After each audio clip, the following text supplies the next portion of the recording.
So you signed up for AutoDS. Now what? Well, most people think that they know exactly how it works, but the reality is they're only using like 20% of what it can actually do. So today, I'm going to show you all of the hidden settings, the advanced tactics, and proven strategies to maximize profits fast. Because the difference between a beginner store and a store that's actually making money consistently isn't just the product. It's how you've got everything configured behind the scenes. All right, so we're going to be starting off with auto order versus fulfilled by AutoDS.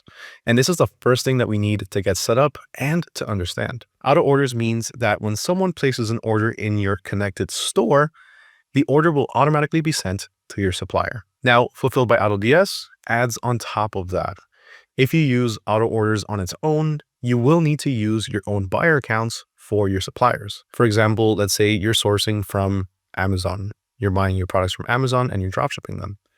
AutoDS will log into your Amazon account on your behalf and place that order for you. Now, this works, but with certain suppliers, like take for example, Amazon, actually, they aren't very friendly to dropshippers. They don't want you reselling their products. So in this case, a lot of the times what they do is they suspend the buyer accounts. So what you want to do in this case is activate fulfilled by AutoDS. Now, what this does is it's going to take that auto order, and instead of using your own buyer account, it will use an AutoDS buyer account. And the best part about this, even if you're using Amazon as your supplier through fulfilled by AutoDS, you still have access to prime shipping. So your customers get their orders fast. You don't lose out on any benefits. And here's where we go to get this set up. Now, once we sign on, I'm pretty sure you already know this, but this is going to be the first thing that we see. What we're going to do is we're going to run over to our settings page, because this is where the different things that we need to tweak live to make sure that we set ourselves up for success and for guaranteed profits. So you're going to find your auto order settings under your supplier settings, under your selected store. So these are your supplier settings. This is going to be where your stores live at, all of the different stores that you have attached to AutoDS. And then you're going to have the different suppliers that are providing products to that store. So this one currently has suppliers from AliExpress and TikTok, while if we look at my Facebook store, this one only has Amazon. So let's run over to our eBay store really fast, because there's a couple of different things I want to show you that also include eBay. But everything else that I'm going to show you is going to be pretty general, and it's going to apply to all of the different suppliers. Now, when it comes to auto orders versus fulfilled by AutoDS, we're going to click on the supplier that we want this to take effect in, and we're going to go to our orders tab over here. And we're going to check out the process orders using the fulfilled by AutoDS and the automatic orders. Now, you can have one or the other checked off. You can have both of them checked off. You can have just one.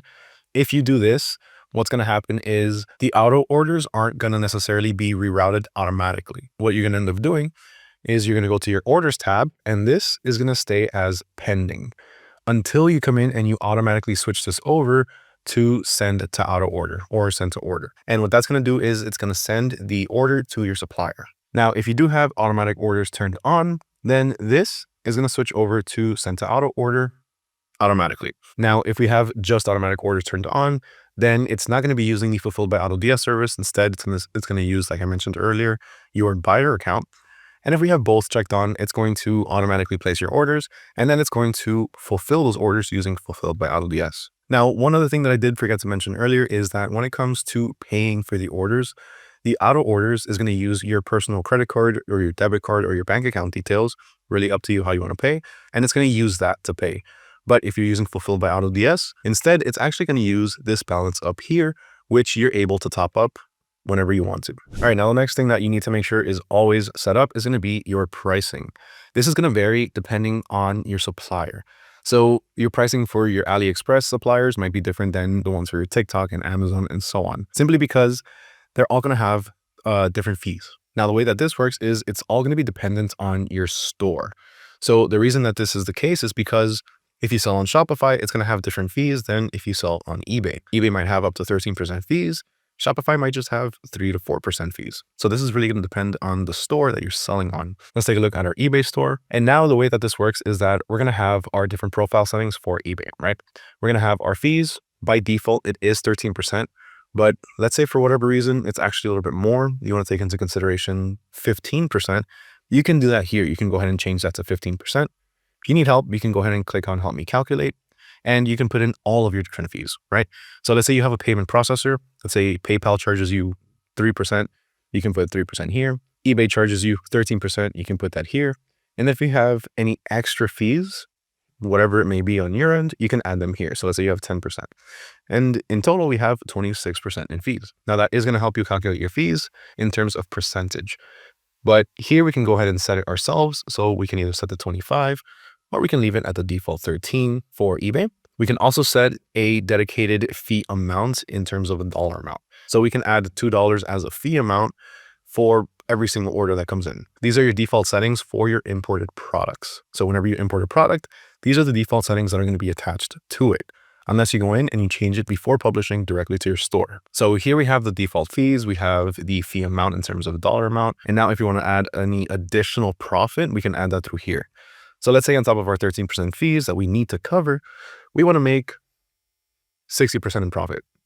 And in terms of dollar amount, I want to make an extra $2. We can see up here, everything starts to change. We can see now that we have 60% in profits, we have a bit more green. We have this little line bar here. That's our extra $2 in profit. And then it's taken into consideration our 13% in fees plus our $2 in fees, making sure that our total price is $188.51 if our product costs us $100. Just an example. Now, after that, we do have a couple of other settings that we do need to take into consideration. For one, we have our default automation, which is set up here in automations. I'm going to show you that in just a second. And then we have our minimum profit per product. So this is pretty cool because let's say you sell a product and you didn't adjust the prices yourself before you made it go live. You just went by what's on default and you're not making your $5 minimum profit that you want to make on every order. So to fix that, here you can make a $5 minimum profit.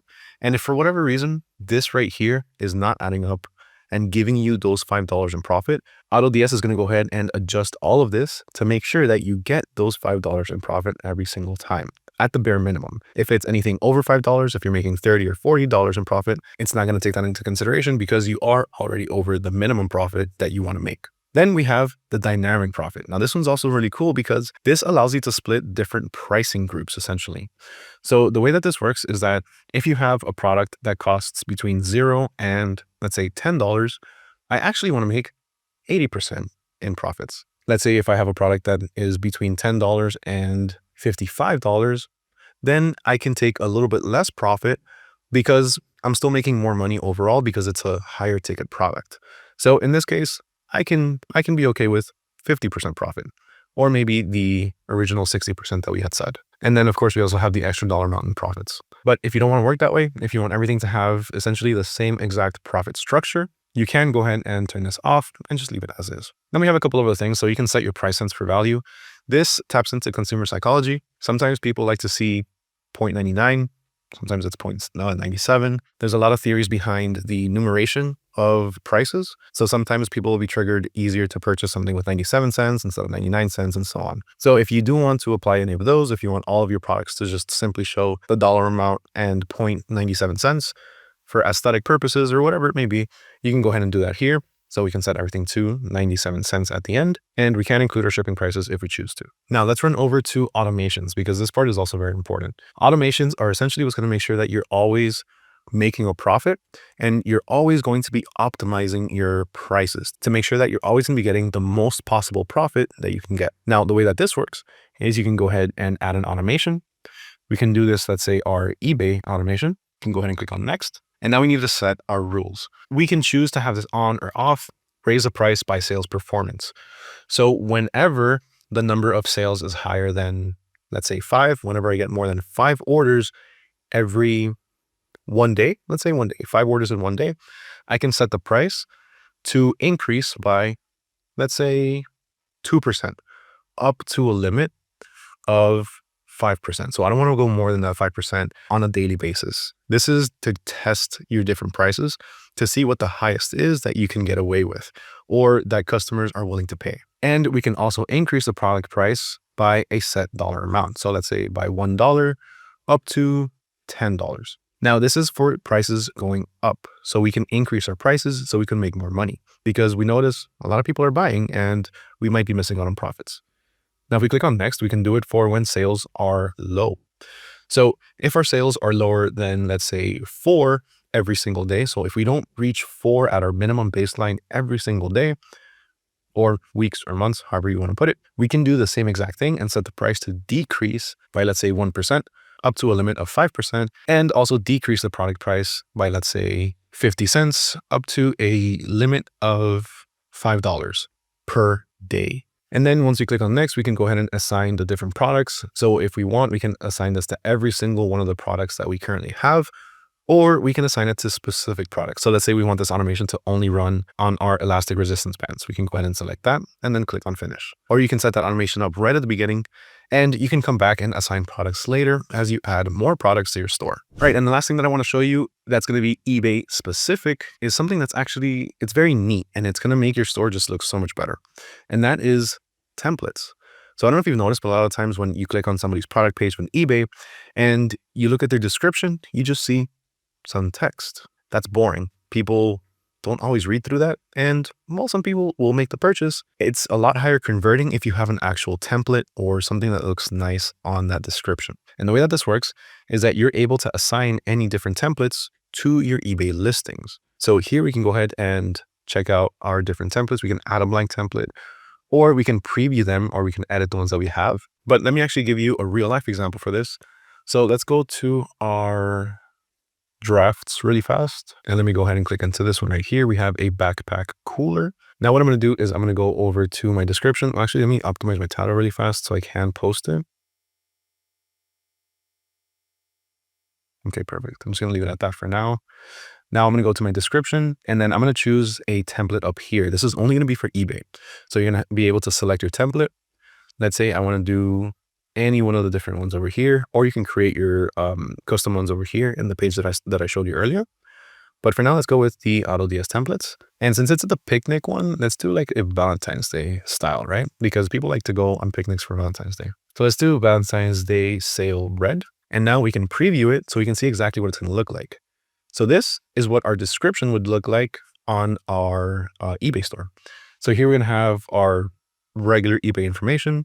And then it's going to show all of this already listed, already optimized with the product details and everything that our customer needs to see. So that's what your eBay listing would look like in the description. And really quick, if you're finding any value in this video, or if you're learning anything about AutoDS that you haven't learned in the past, make sure you hit that subscribe button, make sure you like, so that way you stay up to date with all of the different strategies and tips and tricks that we have for you to be able to succeed in your dropshipping business. And if you want an even deeper dive into all of your different store settings, how to set everything up the proper way, along with your supplier settings, then check out this video right here.